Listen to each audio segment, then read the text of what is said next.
सभी साथियों को मेरा नमस्कार। स्वागत है आप सबका आज 18 सितंबर के जनसत्ता विश्लेषण में। आइए शुरू करते हैं आज का जनसत्ता विश्लेषण बिना किसी देरी के। प्रथम पृष्ठ पे हमारे सामने कई राजनीतिक खबरों के बीच एक महत्वपूर्ण खबर। रोग प्रतिरोधक दवाओं के निष्प्रभावी होने से 25 वर्षों में 3.9 करोड़ की जान को खतरा। यह लेख वर्ष 1990 से 21 के बीच रोग प्रतिरोधक एंटीबायोटिक दवाओं के प्रतिविरोध के कारण दुनिया भर में हर साल 10 लाख से अधिक लोगों की मौत हो गई है। अगले 25 वर्षों में इस प्रतिरोधक संक्रमण से 3.9 करोड़ से अधिक लोगों की जान जा सकती है। द लैंसेट पत्रिका में प्रकाशित एक अध्ययन में यह दावा किया गया है। Global research on antibiotic resistance परियोजना। असल में साथी यहाँ पे जो हमारे सामने एक पॉइंट निकल के आ रहा है वो है AMR। AMR को कहते हैं एंटी माइक्रोबियल रेसिस्टेंस। AMR ये जो हम लोग एंटीबायोटिक्स खाते रहते हैं, वैज्ञानिकों द्वारा ये पाया गया कि एंटीबायोटिक्स कंज्यूम करने से अब बॉडी पे उसका कोई असर नहीं हो रहा है और उसके विरोध में प्रतिरोधक उसके विरोध में एक रेजिस्टेंस से क्रिएट हो गई है और अब ये खतरा भी बनता जा रहा है। ये कोई नई बात नहीं है, कम से कम 10 से 12 साल से आ रही रेगुलर रिपोर्ट्स हैं। वर्ष 2025 से 2050 के बीच इस कारण दक्षिण एशिया में सीधे तौर पर कुल 1.18 करोड़ लोगों की मौत होने की संभावना है। यह अध्ययन वाशिंगटन विश्वविद्यालय के इंस्टीट्यूट ऑफ हेल्थ मैट्रिक्स में किया गया। दरअसल रोग प्रतिरोधक दवाओं को लेकर प्रतिरोध तब पैदा होता है जब संक्रमण, जीवाणु और कवक को मारने के लिए बनाई गई दवाएं निष्प्रभावी हो जाती हैं, क्योंकि रोगाणु इन दवाओं का प्रतिरोध करने को अपने अंदर क्षमता विकसित कर लेते हैं। एक रेसिस्टेंस क्रिएट हो जाता है उनके अंदर। वर्ष 90 से 21 के बीच रुझानों से पता चलता है कि 70 वर्ष और उससे अधिक आयु के लोग में रोग प्रतिरोधक दवाओं के प्रतिरोध के कारण होने वाली मौतों में 80% से अधिक की बढ़ोतरी हुई है। आने वाले वर्षों में ये वृद्ध लोगों को अधिक प्रभावी करेगी। शोधकर्ताओं ने पाया कि इस अवधि में 5 वर्ष से कम आयु के बच्चों को में इस कारण होने वाली मौतों में 50% से अधिक की कमी आई है। तो मेरे प्यारे साथियों, ये AMR एक महत्वपूर्ण टॉपिक है विज्ञान एवं प्रौद्योगिकी विषय में। ये आपको जानना ज़रूरी है। बहरहाल आगे बढ़ेंगे अपने संपादकीय की ओर। आज का संपादकीय की शुरुआत हो रही है कल्प मेधा से। किसी भी आदमी को अपनी बुद्धि का बलिदान कर विनम्र बनने की ज़रूरत नहीं है। किसी भी चीज़ की पूजा तब तक नहीं होनी चाहिए जब तक तर्क को ये विश्वास न हो जाए कि ये पूजनीय है। वॉल्टायर, मशहूर थिंकर वॉल्टायर साहब ने ये कहा है, लॉजिक पे जोर दिया है। और इसके अलावा ये आज का आर्टिकल है दुविधा में झूलता अमरीकी मतदाता। ये लेख अमरीकी चुनावों को लेके है, तो मैं इससे थोड़ा बचना चाहूँगा कि ये आपकी तैयारी में इतना महत्वपूर्ण नहीं रहने वाला है। फिर भी मैं आपके लिए जूम कर देता हूँ। ऐसे लेख साथियों देश विदेश में चल रही समस्याओं को और देश विदेश में चल रही विभिन्न गतिविधियों के एक विश्लेषण के लिए महत्वपूर्ण है। मगर तैयारी में विशेषकर अभी अमेरिकी चुनाव का कोई ऐसा रोल नहीं दिख रहा है जब तक अमेरिकी सरकार नहीं गठित नहीं हो जाती है और वो भारत को लेकर जो नई नीतियाँ बनाती है। फिलहाल अगर आप चाहें तो मैं इसका छोटा सा एक बहुत क्विक ओवरव्यू आपको दूँ, तो यहाँ पे वही बात करी है कि आने वाले समय में डोनाल्ड ट्रंप और कमला हैरिस के बीच में कई चुनौतियां हैं। आर्थिक से लेके गन वायलेंस जो बढ़ता जा रहा है, स्कूलों में गोलियां चल जाती हैं, कहीं पे भी गोलियां चल जा रही हैं और कहीं ना कहीं कमला हैरिस जी का विरोध भी हो रहा है कि वो क्योंकि कम्युनिस्ट पॉलिसीज़ को लेकर, उनका कम्युनिस्ट इंक्लिनेशन को लेकर।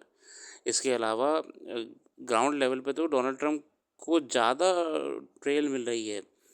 डोनाल्ड ट्रंप को लोग ज़्यादा पसंद कर रहे हैं कमला हैरिस की जगह। साथ ही साथ कई और मुद्दे हैं अमेरिकी चुनाव में, जैसे अबॉर्शन है।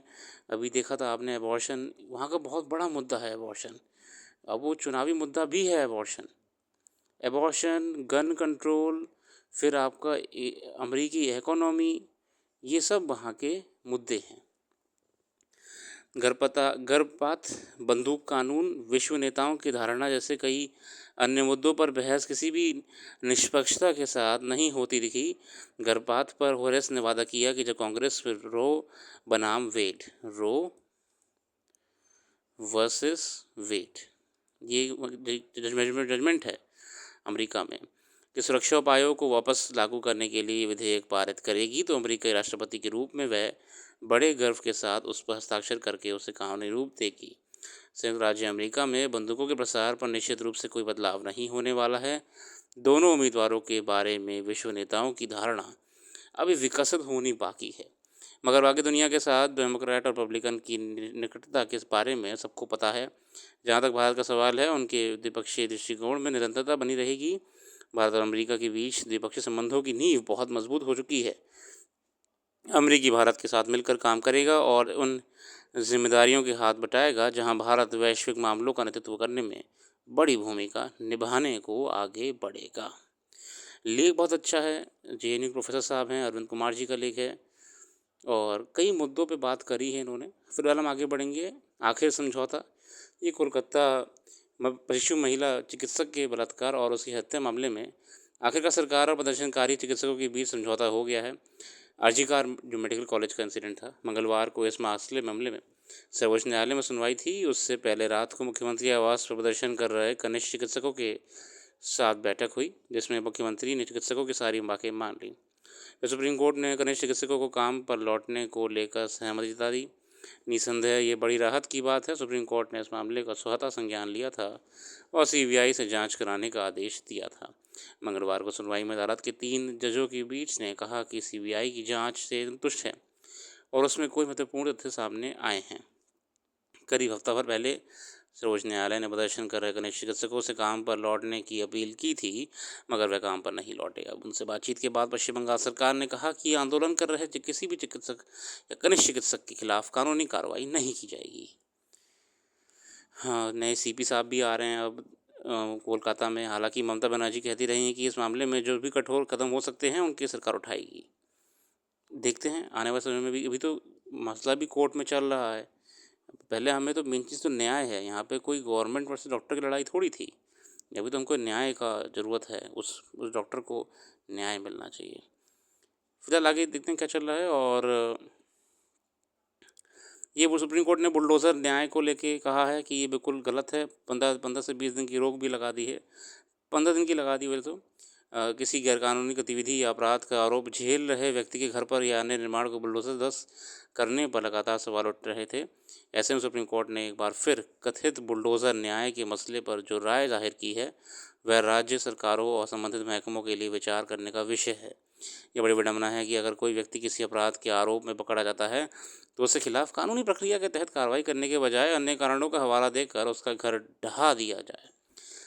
ऐसे ही एक बार मामले में सुनवाई करते हुए सुप्रीम कोर्ट ने मंगलवार को 1 अक्टूबर तक के लिए देश भर में बुलडोज़र से ध्वस्तीकरण की कार्रवाई पर रोक लगा दी और कहा कि बिना उसकी अनुमति के एक भी निर्माण ना ढाया जाए।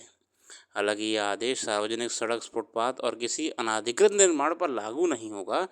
दरअसल पिछले कुछ समय से कुछ राज्यों में किसी व्यक्ति पर महज आरोप लगाने के बाद उसे घर को बुलडोज़र से ध्वस्त करना एक ज़रूरी कार्रवाई मान ली गई है, जबकि ऐसी कार्रवाई को मनमाने तौर तरीके और उसकी महिमा मंडन के रूप में देखा जा रहा था। मतलब इन्हें एक ग्लोरिफिकेशन से हो रहा था, जबकि बुलडोज़र जस्टिस को जस्टिस नहीं है, कोर्ट है उसके लिए, न्यायालय है उसके लिए।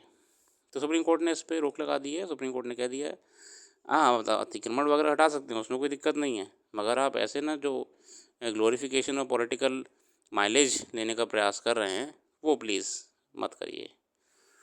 और आगे बढ़ते हुए अंतर्राष्ट्रीय खबरों में, तूफान यागी से दक्षिण पूर्वी एशिया में मृतक संख्या 500 के पार पहुंच चुकी है। ये वियतनाम, लाओस, म्यांमार की तरफ आपका असर डाला और तबाही मचाई। इसके साथ साथ अतिशी अब दिल्ली की नई सीएम होने वाली हैं, जो कि बहुत ही नई खबर है। अरविंद केजरीवाल जी ने रिज़ाइन कर दिया है। खेल जगत में विशेष खबरों के बीच भारतीय पुरुष हॉकी टीम ने देश का नाम गर्व से रोशन कर दिया है। एशिया चैम्पियनशिप ट्रॉफ़ी 24 का फाइनल जीतने के बाद भारतीय हॉकी टीम के खिलाड़ी उत्साह में और एक और बार देश को ये ट्रॉफ़ी जिताई गर्व के साथ। इसी के साथ हम जो भी करंट अफेयर्स यहाँ पे डिस्कस नहीं कर पाएँ वेबसाइट पर डाल देंगे। वेबसाइट पे आपको और डिटेल में करंट अफेयर्स मिल जाएगी। ज़रूर विज़िट करिएगा वेबसाइट पे जाके। आज के लिए रखते हैं। अपना कीमती समय देने के लिए बहुत बहुत धन्यवाद। आपका दिन शुभ हो।